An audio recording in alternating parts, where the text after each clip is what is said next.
It's 11 p.m. You should be asleep, but you're watching a video on your phone. And tomorrow, you'll wake up and go to work where you'll stare at a computer for 8 hours. When you get home, you might even watch a movie on TV. So if you're anything like the average American adult, you spend more than 7 hours a day staring at digital screens. So what's all this screen time actually doing to your body and brain? Surprise, surprise, humans did not evolve to stare at bright electronic screens all day. So our eyes are suffering the consequences.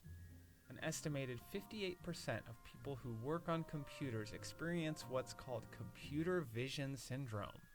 It's a series of symptoms that include eye strain, blurred vision, headaches, and neck and back pain. And in the long term, this amount of screen time could be damaging our vision permanently. Since 1971, cases of nearsightedness in the US have nearly doubled, which some scientists partly link to increased screen time. And in Asia today, nearly 90% of teens and adults are nearsighted. But it's not just the brightness of our screens that affect us, it's also the color. Screens emit a mix of red, green, and blue light, similar colors to sunlight. And over millennia, it was blue wavelengths in sunlight that helped us keep our circadian rhythms in sync with our environment. But since our circadian rhythms are more sensitive to blue light than any others, a problem occurs when we use our screens at night. Typically, when the sun sets, we produce the hormone melatonin.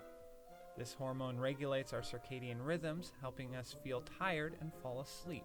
But many studies have found that blue light from screens can disrupt this process. For example, in one small study, participants who spent 4 hours reading ebooks before bed 5 nights produced 55% less melatonin than participants who read print books. What's more, the ebook readers reported that they were more alert before bed, took longer to fall asleep and reach restorative REM state, and were more tired the next morning. But perhaps the most concerning changes we're starting to see from all this screen time is in kids' brains. An ongoing study supported by the NIH has found that some preteens who clocked over 7 hours a day on screens had differences in a part of their brain called the cortex. That is the region responsible for processing information from our 5 senses. Usually the cortex gets thinner as we mature, but these kids had thinner cortexes earlier than other kids who spent less time on screens. Scientists aren't sure what this could mean for how the kids learn and behave later in life, but the same data also showed that kids who spent more than 2 hours a day on screens scored lower in thinking and in language skill tests. To be clear, the NIH data can't confirm if more time spent staring at screens causes these effects, but they'll have a better idea of any links as they continue to follow and study these kids over the next decade.